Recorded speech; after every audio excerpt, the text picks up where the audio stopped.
Hello, good afternoon. It's Monday, the 12th of August. Just on a phone call, that's why we're late. It's on me today, but I hope you're all well. The man is back from his sick bed. He still doesn't look quite right, but he's here. Which is good. We were at the game at the weekend. Yeah. Everton thought it was all right. I thought first half, some nice play, but final third was poor. But thought second half, when and I come on, especially Everton looked much sharper, and Dominic Calvert-Lewin scored a great goal and almost had another one. So I thought it was much improved second half. Thought we the better side. Yeah, it was decent afternoon, wasn't it? The pre-season has stepped up, you know, and from where we were against Coventry, it was a massive difference. It was a massive difference. So it was nice. It was nice to see us. Go out saying in the second half, because those games are always, well, we've generally lost a lot of those games. So it was nice to see us go out and do something. Just we'll talk about other aspects of the game, but just Dominic Calvert-Lewin, because obviously he's been on everybody's lips this summer. Simply because the contract situation. He's offered a contract, an extension or whatever you want to call it, new contract. Yeah. Last season. He's not signed it as yet. We know he was very close to joining Newcastle in June, but that, for whatever reason, that didn't happen. According to sources in the northeast, they still want him, or they're still interested. But he's our player. Yeah, John Dyche has quite clearly identified him as his number 9, and he's the one who's going to start the games with all the time he's been given. Took his goal really well at the weekend. Nearly had another good bit of play. Keeper made a good save from it. Looked generally decent. He's been speaking after the game, talking about feeling good and getting ready to get the first game of the season. You know, feels strong, can't wait to get cracking. I mean, like, where do you think we are with it? Is it very much just a case of wait and see who comes in right now for him? Or do you think Everton have made a decision that he's basically staying, regardless of whether he signs a new deal or not? I think the decision's probably exactly the same as the Branthwaite decision, which is until someone matches what Everton want for him, then he's an Everton player, and there'll be no other way of looking at it. Yeah. It's funny that I was listening yesterday, like Virgil van Dijk's out of contact for Liverpool. I don't see anyone like getting upset about that. He said, hasn't he? He's not. He does, you know. But I haven't heard any Liverpool fan going, you know, we must sell him, we must get him out the door. And I don't understand why the situation would be any different. I know people feel like we need the money, but surely your best bargaining position is a position of strength, that's the position we've took with Branthwaite all summer is. This is the offer, 70 million quid. That's what you need to match. If you can't match that, then go away. Yeah. And it must be the same with Dom. It must be, I don't know, 30 million, say, or something like that. And until someone matches that, he's an Everton player. And you hear people talk about banish him to the under-21s. It's just like, that's what purpose does that serve? I would not now. The other week when I was asked if we're gonna, because I'd like to force the situation, but it's quite clear we're not gonna do that. So it's fine. I don't think you can force a situation. You can't force another club to bid for a player at your price. You just can't do that. No. If you put a player in my position, the way I look at it now is that he's a valuable commodity, and there's no point damaging that situation. I don't see how it helps anybody. Really, I just don't. And I think he's miles better than what we've got. I think Beto gets onto the pitch, I think shows the manager just doesn't feel like he's anywhere near. Well, I thought he done well when he come on at the weekend, but he's not. He's my own. I said this to John last week. I haven't said it to you, I don't think, because I was off thinking you were off thinking, but I do still find it a little bit odd, though. I think I might have said it to you at the weekend, is that he's putting Beto on less than... I've got no issue with him saying Dom's my best player. I've got no problem. I wouldn't even argue with that. I think he is. My thing with Calvert-Lewin is I'd rather he just signed a new contract. But I'm not sure if it's going to happen. He might still do, I don't know. But I just worry slightly that imagine if if someone come in like Wednesday for Calvert-Lewin and Everton went, yeah, that's acceptable. Beto would start against Brighton with minimal minutes. So I'd have just personally like to see him get a bit more minutes so he was almost up to speed. But the manager might be looking and going, no one's close to taking him, so we're gonna stick with it. Is there a way that he stays, like re-signs a new deal, do you think? Or do you just think he'll just see what his options are as we move forward? I think there's always an opportunity to keep a player on board. I just think that the longer a player sticks around at a football club and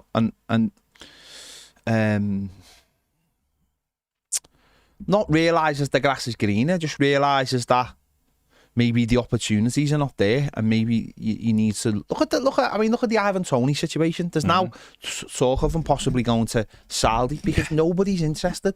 Everybody's looked at their situation and gone, we're not going to bring a player in for what they want at his age. It's just not applicable, and any of the top sides don't really need them. So you find yourselves in those situations where players seem like dead set on leaving and everyone's, they've gone, and it just doesn't happen. And I could see the same with Dominic Calvert-Lewin unless something changes. You know, things. It's easy to talk when players aren't around the club and there's no one there, and it's, you know, you get look at even Newcastle have had this all summer with Anthony Gordon, Bruno Guimaraes. There was lots of talk that he was going to leave.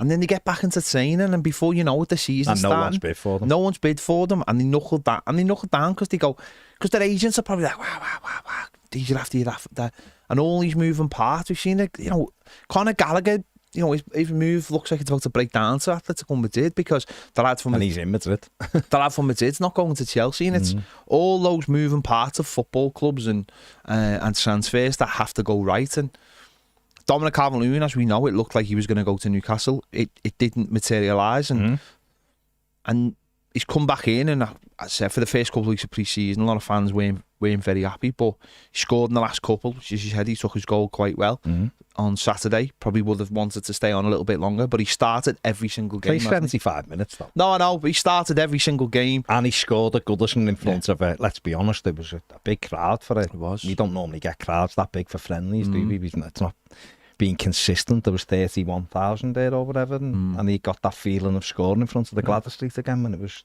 full. And the situation might be different at Everton next season, contract-wise. Everton mightn't be able to offer him the contract he wants right now.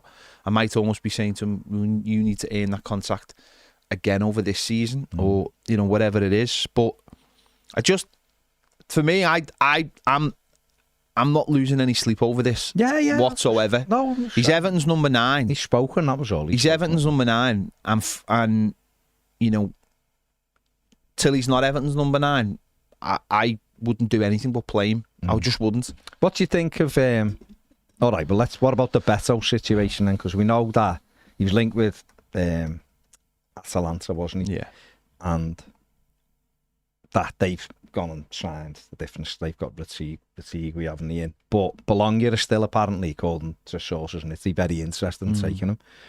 There was again the story about El Balaltora yesterday saying Everton won him. Obviously, we wanted them last year. He's not really got that many minutes. I wonder if is he prepared to be the number 2 again this season? Is he waiting to see what happens with Dom, or is that again the case of if someone bids for him? Everton. Do you think if Everton got, I don't know, let's just say for round numbers, Everton got a offer of £20 million for Beto, do you think they'd sell him? Yeah. Do you? Yeah, I do. Because I think the manager's made his mind up on him. Because he seems that way, doesn't it? I think Chimiti is the one the manager would have been pushing, I think personally, to be the second striker, because he is a long-term thing, and I think the manager can shape him and mould him and make him what he wants of him. So I just think it's one of those where it's like I just think they've made a decision on him. That is, if they could sell him, they will sell him. And I think that's definitely still one to watch. I think if Dom would have signed, I think we'd know. I mean, it's already been hinted that if Everton got the right offer, they'd listen to it, of course. I thought he'd done okay at the weekend. Other parts of the game then. Jake O'Brien, we got our first view of him in starting the game, of course. He had that little moment after about 90 seconds where Dovbyk just ran in behind him and he didn't seem to know where the ball was. But I thought after that he kind of got to grips with him and I thought he'd done okay. Overall, yeah, he's fine. He's, I don't think people should put pressure on him. I think he'll take time, and I think he looks a bit. He looked. I said to you at the game, he's got the silhouette of Michael Keane. I think he's going to take a little bit of time to adjust to the pace of the Premier League, and I think people should, again, almost like Branthwaite last season, where people saying, well, he'll make his mistakes. Don't get on. Don't forget, this is a lad who's played one full season of top flight football. You know, he's it's not 23. I kept saying he's 24 last week. You know, he's bounced around. He's had a few loans and stuff, but he's played like one full season. And I think something like this when you were off, I think you look at him and think he's like a Toffee of the future. He's not like a Branthwaite. No. So people I think I've got to make sure we don't go a little bit or expect too much of him. I think so. I think he'll adjust. I think those two won't quite be Branthwaite and Toffee, but I think he'll just be a no nonsense defender. So he looked all right. As I said, that one was a little bit like he just didn't see how the pace on the ball. No, and it caught him flat-footed. They're the little things they'll be working on. So I think it's just up to us as a fan base to just make sure that we're not thinking, oh, we've bought another one or anything like that. If mistakes are made, that's if mistakes are made. I mean, you know, I think he'll go about things very economical. I think he'll be the first to just make sure that he defends properly as he starts out, and then maybe grows a little bit as we go forward. Yeah, it's interesting, isn't it? But it looks as though unless the manager just plays Michael Keane against Brighton, which he may well do. I think it's already been said Branthwaite isn't going to be fit. It wouldn't surprise me if Everton have a bounce game behind closed doors of Finch Farm over the next week or so to give Branthwaite some minutes, and probably Delhi and probably a few others who he was asked about who haven't really contributed this pre-season. I mean, if you have to make that call, who do you think he'll go with? Do you think he'll go with Keane, or do you think he'll go with O'Brien? No, I think you go with O'Brien. Do you? Yeah. Okay. I think you've got to set your stall out to where you want to be and where you want to go. I just think if you were to put Michael Keane in there again, it just sends. I just think it sends the wrong message to fans. I really do. I think we should be looking forward. I think we should be looking to move him on. He might be the fourth choice this year, Michael Keane. He's only got 10 months left, of course, as well, hasn't he? If I'm him, I'm looking to get out and get a new deal somewhere and play. He's 32 this year, but we'll see. One person I was hugely impressed with on Saturday was Iroegbunam again. I think I'd say, I feel comfortable saying this, I think he's been the surprise of this pre-season. I think every time I've seen him, he's got better. And I think on Saturday, up against a good side, I thought he was excellent again. I thought there's little moments where he's got his decision-making at times, but I thought he wins the ball back really well. I thought he travels really well with the ball. And I thought him and Idrissa looked like a decent promising partnership in the middle there. Of course, we didn't have James Garner available, but I thought he looked very comfortable in our midfield. Yeah, well, I said to you, didn't I? I haven't watched him. That I think he's really good at the first part of what he does, which is, you know, winning the ball and then moving it forward. And I think, again, no pressure on him. I think it's the next part that he'll be working on, which is what decision do I make next? I think seen a little bit of that. Seen a little bit of that in the couple of pre-season games I've been before this one. Just that, you know, getting your head up, what's the right pass, or more importantly, I think for him is don't run into trouble. I think I've seen a little bit of that. And again, I think that's just something to work on, is just don't run into trouble. Find a pass, keep it simple, or run into the space. Yeah. But certainly don't run at people in your own half. I think, that's the... Not at this stage, keep it nice and tidy. And that'll be the thing that you pick up. But I thought Saturday, again, I thought it was a big thing that he started the game. Obviously, James Garner looks like he's going to be out for maybe another month. It's not great. No, it's not great, but I think but who knows? That could be the thing that opens the door. That could be the thing that opens. What happens, isn't it? For Iroegbunam to go into it, and I think what you're seeing there is a player who likes a tackle, likes a clean tackle as well.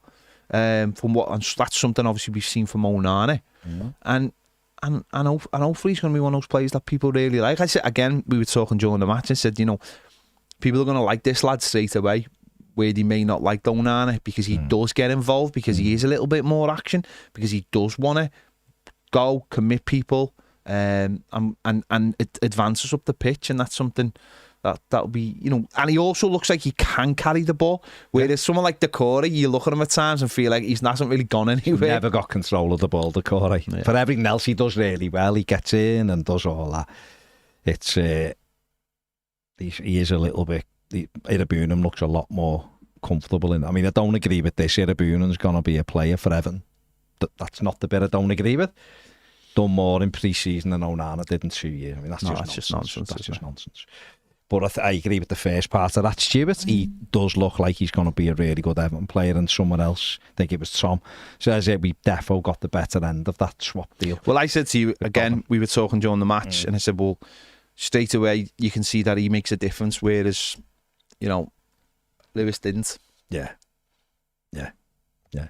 absolutely. Other bright spots, I think, from Saturday, Illiman and Dye came on and really kicked Everton up a level, I thought.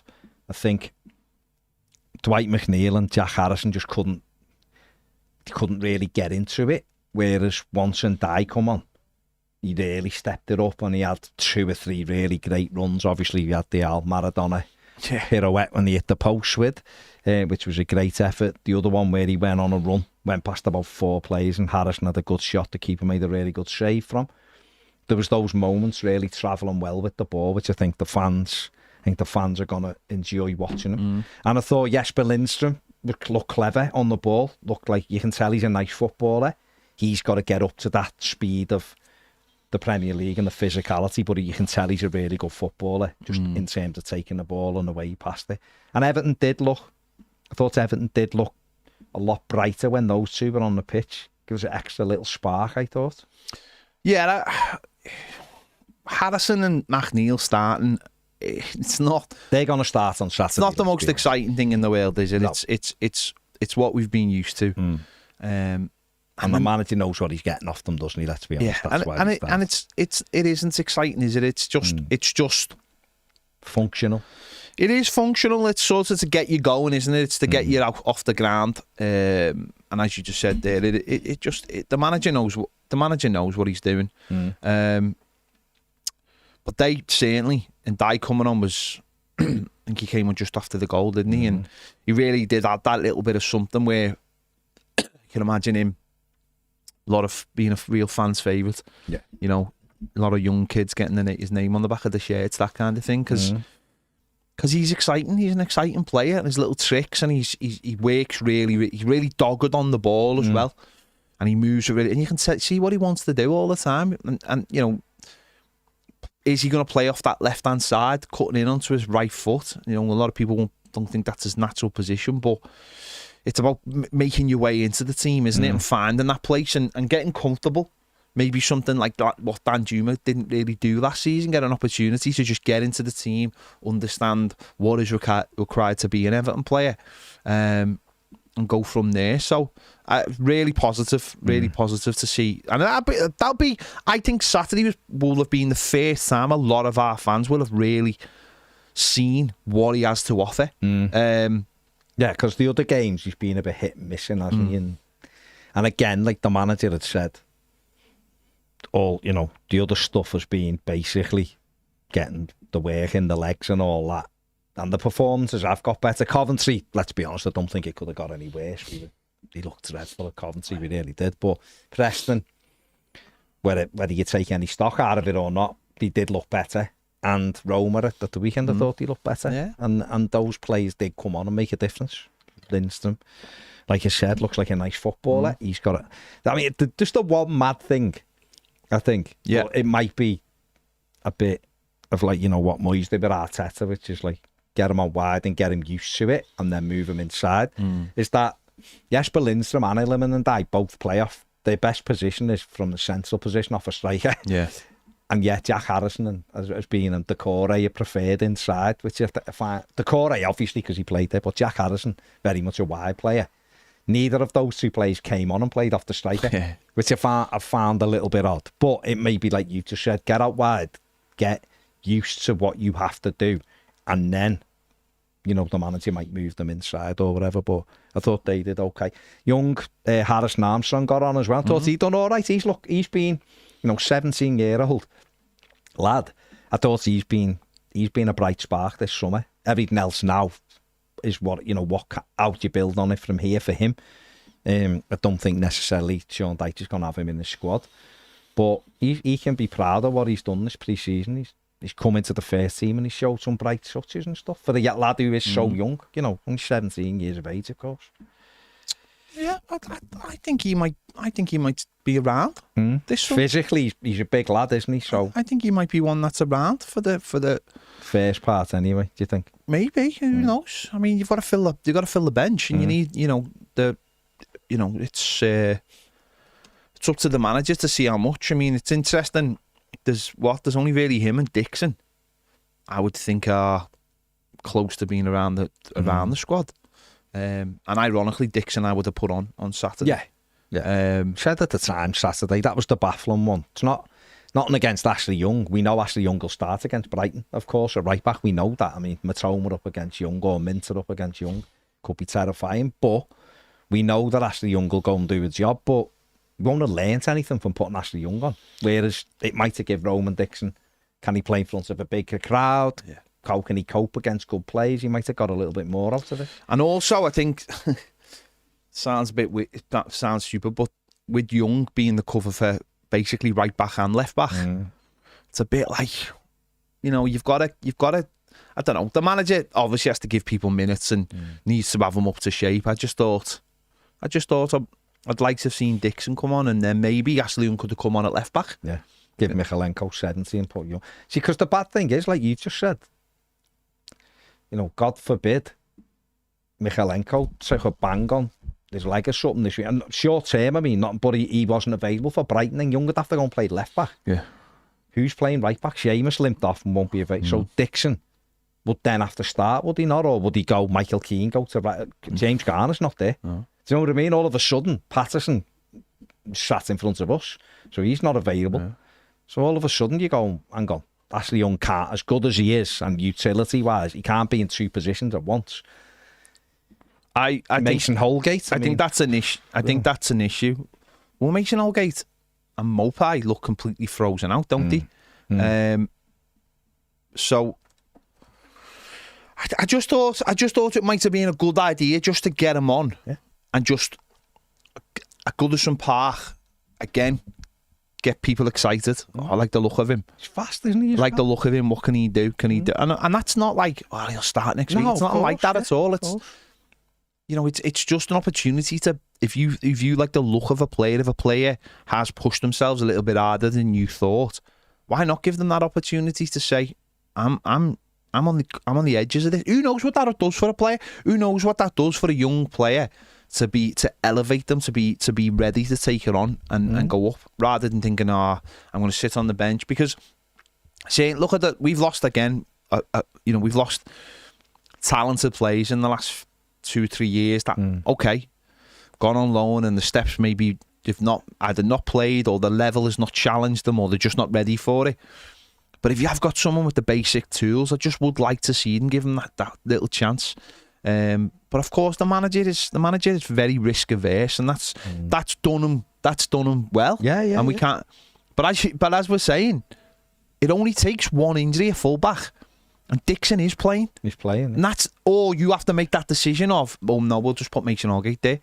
But what if that stops Mason Holgate moving away or something like that? And it's a short term.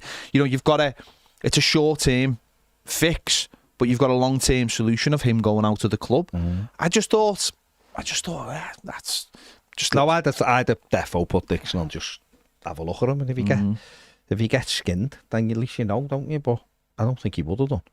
But so what if he does? Yeah, that's a learning curve. And friendly, playing against very, very talented very footballers. Good players and 31,000 people. That's a good way to give. You're never really going to use them if everyone's fit for now, because the lads really could probably do the loan, and that's how you go about his development. I know they do think he's got a chance, but that's how you learn, isn't it? That's how it's one of those things. John Vance says apparently Dom wants another 30 grand a week. That's around 1.5 million extra a year. Offer him that, as we'd never replace him for that kind of money. If he doesn't sign, then we know he wants to leave. John Blaine said this last week. Why don't they just offer him the money then and put it on his toes? If that's what he's after. Could Everton offer him a 3-year deal with another 1.5 million on top of what they've offered? You're paying him anyway. Would Everton replace him for £4.5 million? Well, we were talking, weren't we, about like West Ham going and buying Fulkrug, and it's like the contract they've given for a 31-year-old. Yeah. Why wouldn't you have gone and got Dom for that? For the money they've paid, 27.5 million for a 31-year-old, similar length contract to probably what Dom would want. Why didn't they come in for Dom? Yeah. It's like, it's those little things you think, if they're not going to come in for him, and Newcastle are not coming in for him, not coming back for him, his options are limited. So maybe Everton are waiting for those options to run out and he comes back. Someone said give him that money and put a clause in, whereas if that's met by a club, he can go. So that way, at least you get. But then again, I suppose someone, John Blaine, looking at it financially, you go, well, why give him extra money then? If you're giving him a clause that he can leave for 30 million next summer, you may as well just let him leave anyway. But it's almost like, well, what we're doing is we're guaranteeing us that money then, aren't we? Do you know what I mean? If Everton said to Calvert-Lewin, like, sign a new deal, we'll give you 130 grand a week or whatever it is, and there's a clause that if a team in Europe come in for you, or someone meets your escape clause, whatever you want to call it, the clause in your contract release clause of 30 million or 25 million, you can go. Because then that's guaranteeing Everton 25 million quid, isn't it? I don't know if I'm comfortable with clauses like that, though. But if that's the only way he's going to sign, I mean, because it's still, in a way, it protects us, doesn't it? So if we say, you don't have to sign, we're not giving you any more money, you don't have to sign, but you can go for you can literally sign a pre-contract in January for nothing.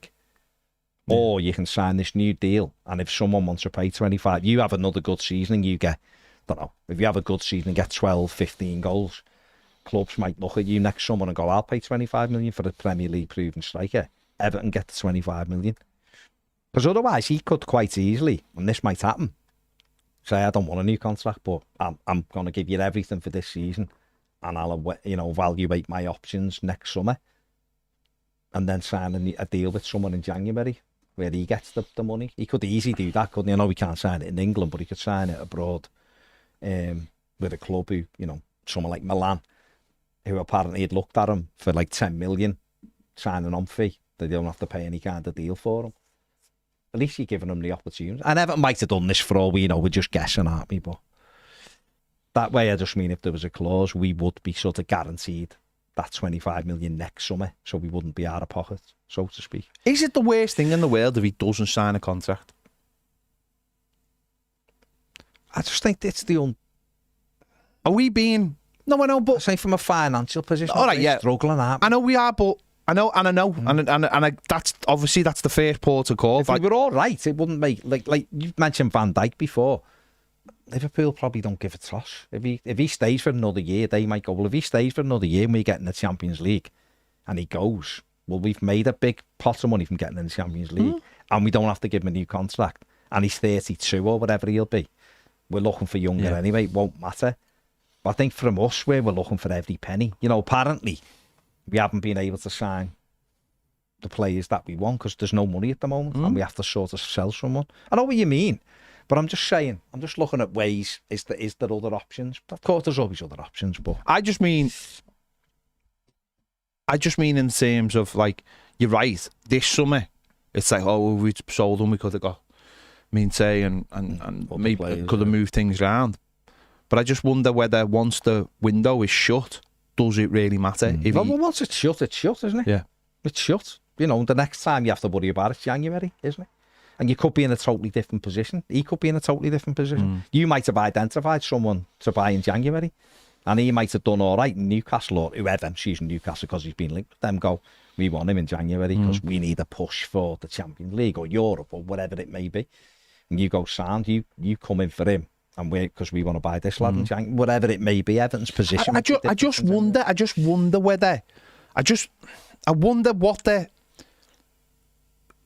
what angle are fans coming in at it on? Are they coming in at it on a situation of we need this money?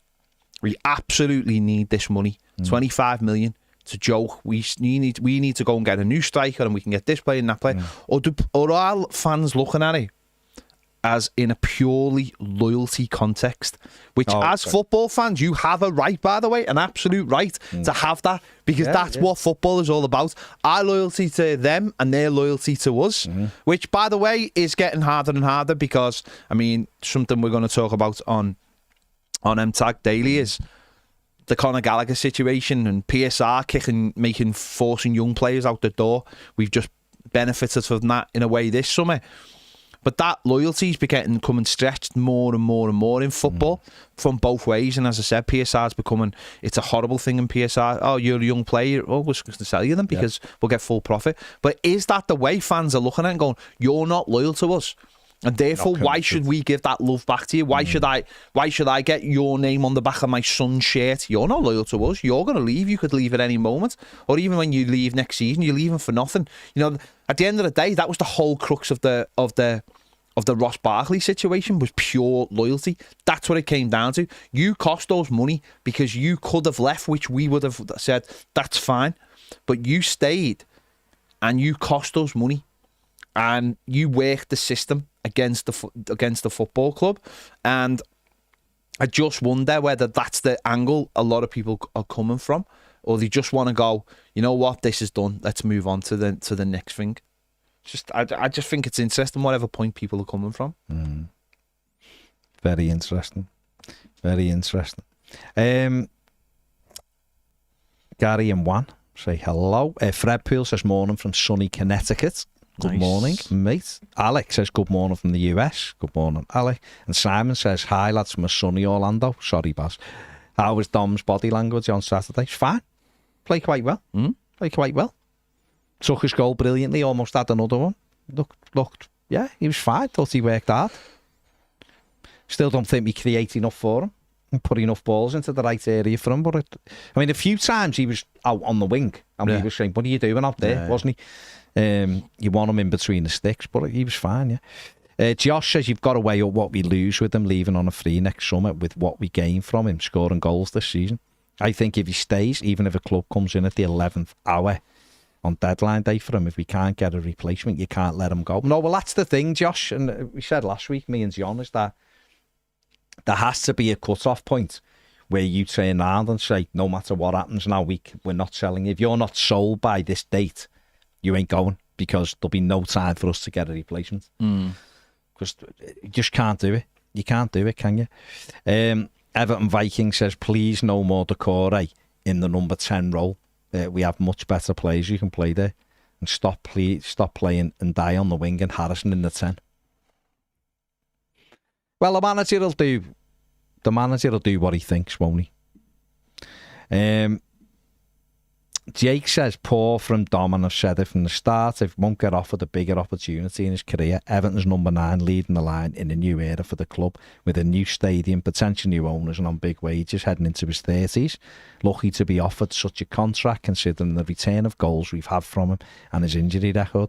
He should also repay Deitch and his staff for how well they've handled him, but that's modern footballers. But what if he doesn't, I'm not saying you're wrong, by the way, but what if he doesn't see it that way?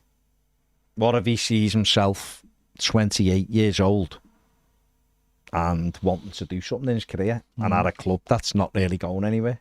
That's how he might view it. Because right now, you can't convince someone that Everton's the place to be. Yeah. Can you? You can't even buy what we need this summer. So, yes, there's a new stadium, but that doesn't always equate to anything. We feel like it will, but a player might look and go, my career's short. He's 28 already. Next birthday, he's 28. So he'll be looking and going, this is, if I get a move, this might be my one big move. Now, yes, it's Everton's thing of, it's up to them to convince them that things are better, isn't it? But to see. I mean, Paul says, what did you make of Dom's muted goal celebration on Saturday? Was it because it was a friendly or he didn't want to celebrate with the Gladys Street? I thought he ran over towards the Gladys Street. And everyone, it's a friendly, he can't. He's going to jump in the crowd, is he? I didn't think there was anything wrong with it. To be honest, I thought it was more animated than it was going to be. Personally, but everyone will look at everything, won't they, themselves. Martin said, afternoon, guys, do you think Saturday's game proves Decore is not the answer in the number 10? He did struggle to get into the game, didn't he? I think he'll be phased out only. I think he'll be phased out. I don't think.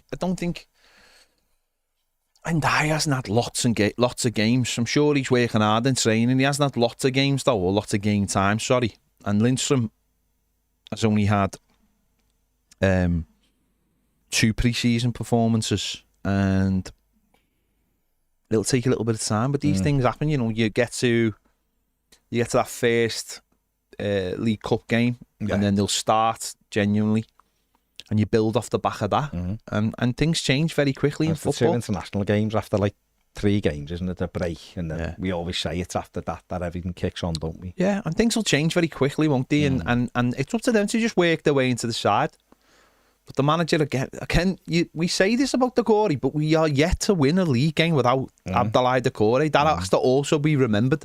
Scores goals, and whether there are other people who are more refined, and Illiman and I might take on that role, and we go, see, that was what we've always needed. But just right now, Decore and Dom, who 2 players we're talking about, could go. Yeah. Because Decore's still being linked with a move to Saudi.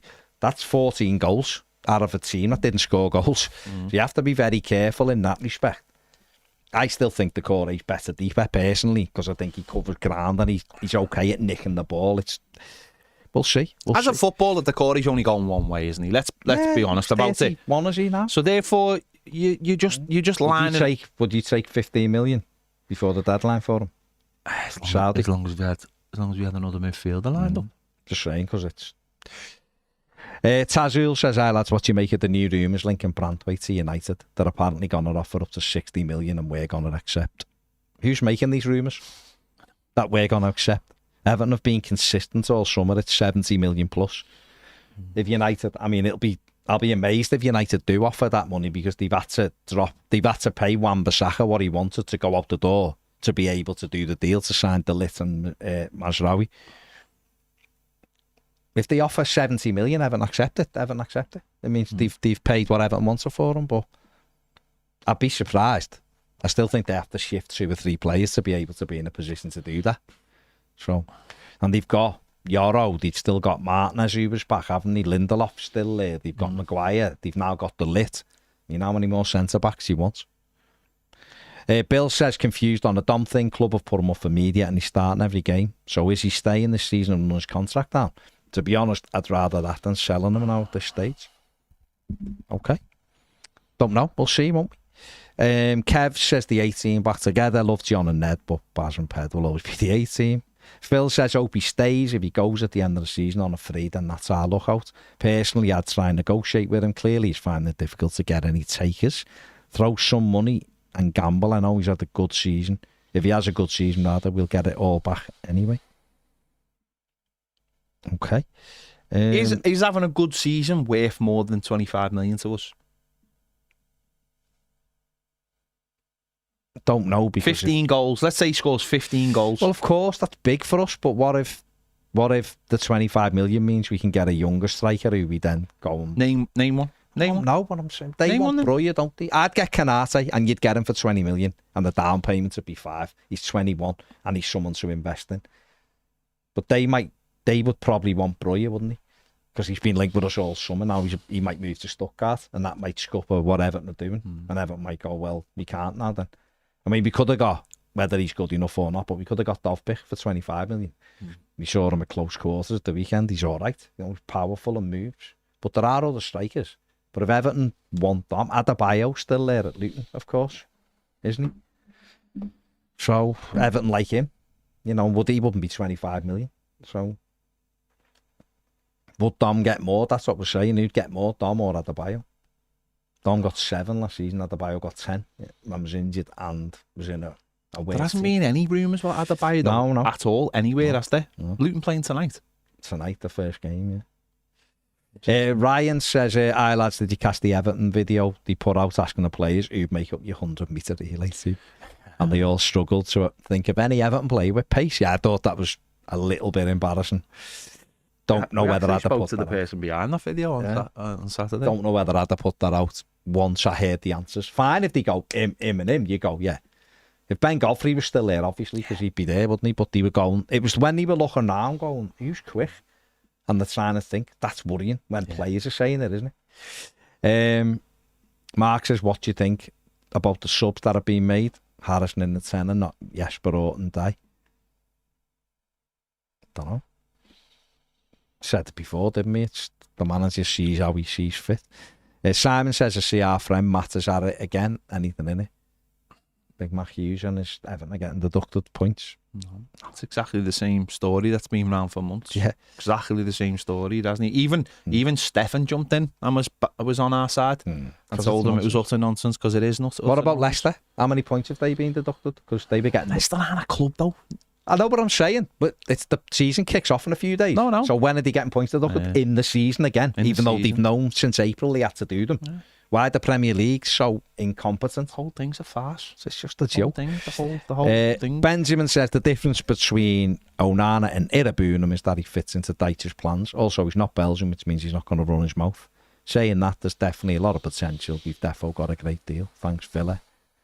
Bill says how bad's Garner's injury. It's a calf, isn't it? So the manager sort of just said he's got to settle down, didn't he? So Jake says, I think we may miss the versatility of Ben Godfrey this season. Well, the club wanted to keep him, didn't he? But he obviously, and good luck to him, he's done really well apparently so far, so he wanted to play. Andy says, Dixon and Armstrong have looked good. Think they stay around the 13 till January and possible minutes in the League Cup and then playing the EFL trophy, then get a League One loan.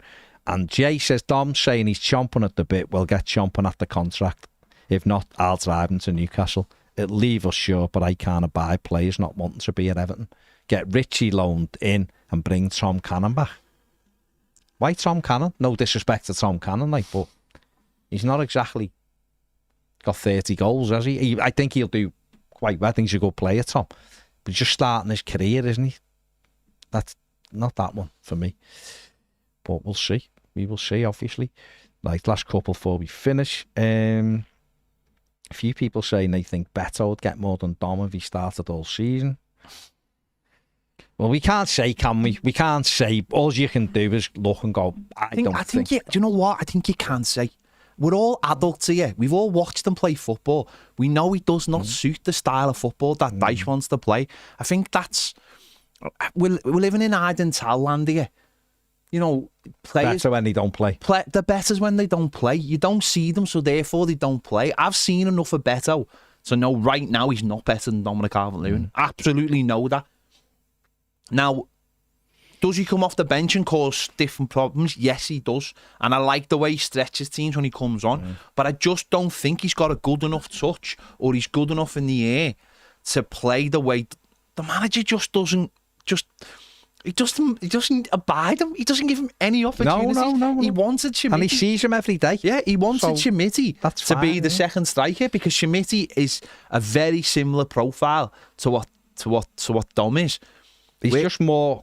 He's got a bit more refined, hasn't he? And he's a better link-up player. Beto's all off the cuff. It's all pulling and shoving and finding that yard to start to get going. But come on, I think we've got to be grown-ups about this.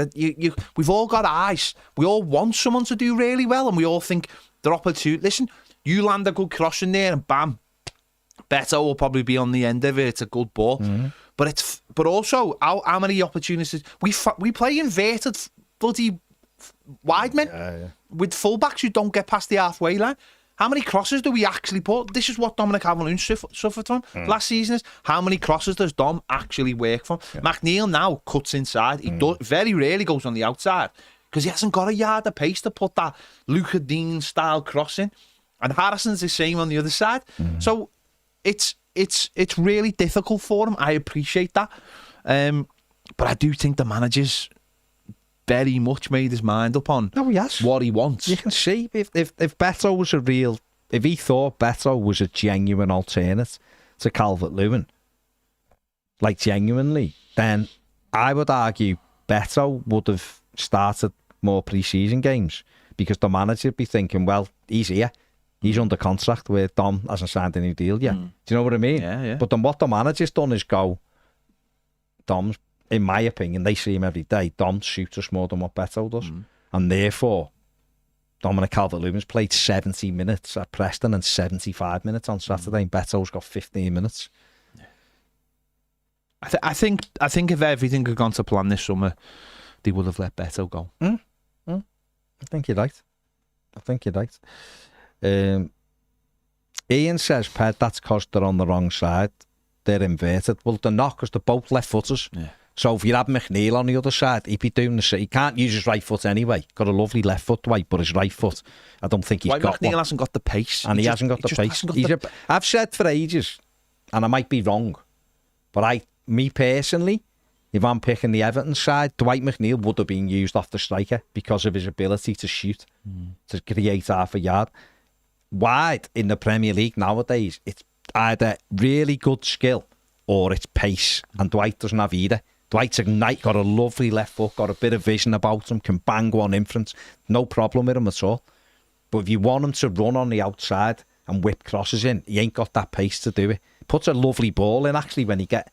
But what you need with Dwight McNeil to help him if he's off the left is a fullback who goes beyond him, therefore dragging players out of position to give Dwight McNeil a little bit of space.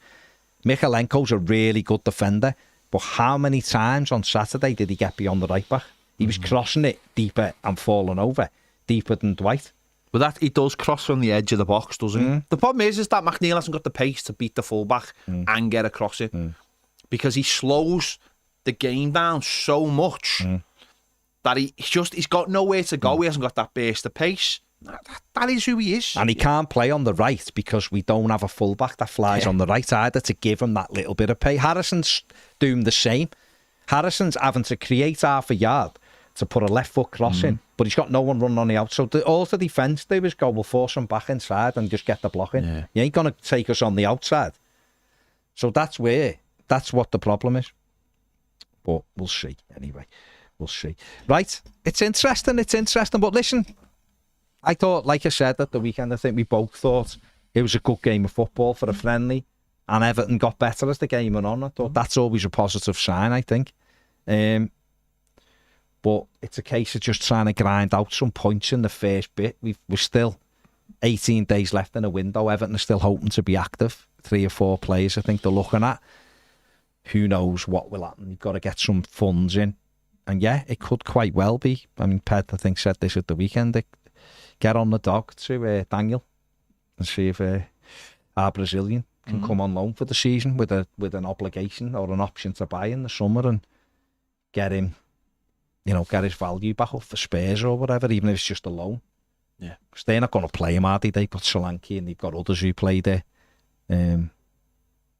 But we'll see. And listen, let's be honest, I think that Charlison would come straight back if he was given the chance. Definitely. Go for it. Dave says, saw you both walking through Stanley Park. Didn't say hi as I was enjoying a delicious match day special from the Hot Walk. I don't have a pre-match meal routine, mate, to be honest with you. Might have a bowl of Weetabix with walnuts and cashew nuts and all that before I go to the match, then have a Mars bar. And you go to wherever you fancy on the day, don't you? I don't have a routine. I'm saying what the... I eat breakfast and then go to match. Oh, yeah, well, there you go. Well, I was giving you the chance. Just eat breakfast. All right, there you go. Eat The his idea breakfast. of watching Everton with food in my stomach is... I was like... Final one. Yerry Mina 2 says, Pet, any news on Mark Cuban? He's been ignoring me. That's not good. He's been ignoring me calls. Don't know what to say. Stephen Lee, sorry to hear about your mum. In terms of Everton, there's no real updates right now, mate. We'll just wait and see what happens. Right, we're going. See you all later. Well, we might see you in a minute. The magic doodad. The magic link's there, so come over to More Than a Game Live at 2 o'clock where we're talking about footy. Take it. Yerry Mina says the same. Mark's blocked him. Well, he hasn't blocked me. He's not blocked me. He's just... Is he just ignoring you? Yeah, which is worse because blocking is like you know where you stand. Yeah. I'm like, so there's a chance. Come on, Mark Cuban, get your head together. Get over here. Get Everton sorted. Right, we'll see you in a minute on More Than a Game. Come over. It's fun. See you in a bit.